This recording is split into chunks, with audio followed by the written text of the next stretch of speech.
Hello and welcome to this video where I'm going to show you a little bit more information about how to stuff your dolly. And so in the instructions I mentioned that you will need about 100 grams of stuffing. When it comes to stuffing through the head into the body of the Podgekins, you want to start by pushing your stuffing right down into the corners of your dolly. As you can see in the video clip here, I'm doing it a little bit at a time, and you're kind of working it into the body bottom first.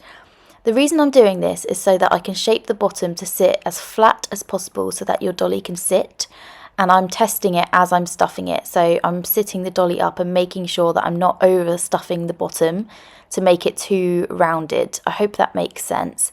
You kind of want to stuff and massage as you go so that you're really shaping the body and to make sure that it's even on both sides, on all the corners of the bottom, etc.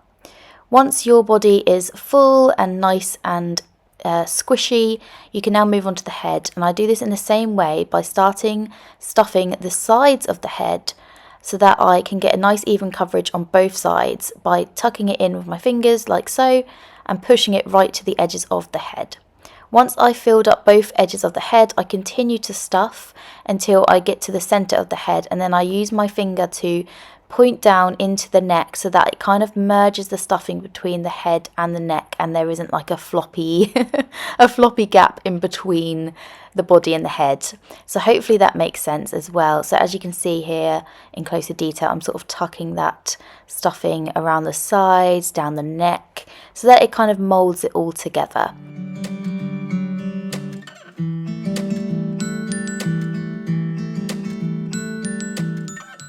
You're happy with the stuffing, you want to just pin the back opening ready for hand sewing later.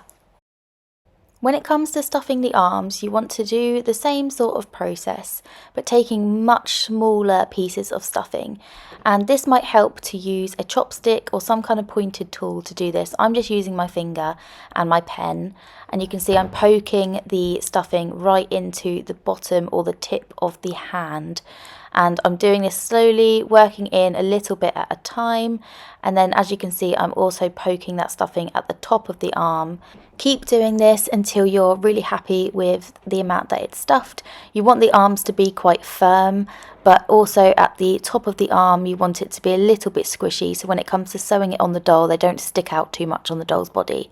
So focus that stuffing down into the hand of the arm and up the length of the arm, and then a squishy shoulder. Hopefully that makes sense. I then just pinned together the opening for hand sewing. I hope you found this helpful. Make sure to check out the rest of our tutorials and tips on our blog.